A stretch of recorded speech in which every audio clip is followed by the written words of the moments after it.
জয় জয়তে পৰম কৃপালু শ্ৰী শ্ৰীকৃষ্ণ গুৰু কৃষ্ণ প্ৰভুৰ শ্ৰী চৰণত শতকোটি প্ৰণিপাত জনাইছোঁ আৰু আপোনালোকৰ চৰণত শতকোটি প্ৰণিপাত জনাইছোঁ। আজি পলুখিনি বৰ ভকতৰ বাক্য যে ঈশ্বৰৰ বাক্য পলুখিনি ইমানেই মানে পকিব লৈছে। মই আজি পালনাম, এই পালনামতো মই এহেঁতৰ লোকচান কেনেকৈ কৰোঁ বুলি এতিয়ালৈকে যাব নোৱাৰিলোঁ। এইয়া চাওক, এতিয়া গ'লোঁ, ভকতে ক'লে যাওক যাওক সোনকালে আপুনি এইখিনি কৰি লওক। তাৰপিছত মই ভকতৰ আশীৰ্বাদটোতে হ'ল চাগে, মানে হাৰমতি বজাৰ পাৰ হৈ অলপ দূৰ গৈয়ে মানে মই ইমানখিনি পাত পালোঁ। চাওক, আজিও এক ডিগ্ৰী হোৱা নাই বাৰু, আধা ডিগ্ৰী হৈছে। এইখিনি দি ল'ম, তেতিয়া এতিয়া আহি দেখিছে প্ৰায় পকিলে। আৰু এইখিনি হেনো ঝাৰু মাৰিব লাগে, ঝাৰু মাৰিলে হেনো ভাল। মই ভাবিছোঁ যে ঝাৰু মাৰিলে এইটো কাৰণে ভাল, বিচা চিচাও থাকিব পাৰে, সেই বিচাখিনিও কমচে কম শুং চুং গুচি যাব।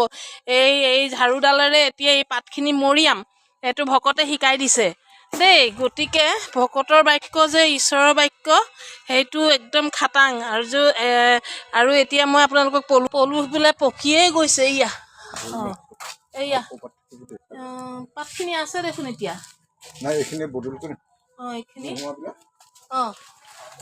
এইয়া পলু পকিছে, দেখিছেনে?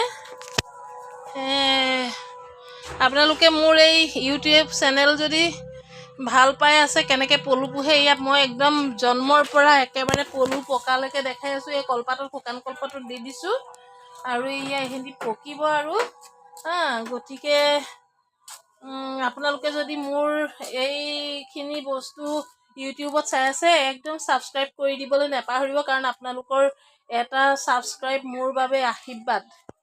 গতিকে এইখিনি আপোনালোকক দেখাই যাম কেনেকুৱা হৈছে চাওক।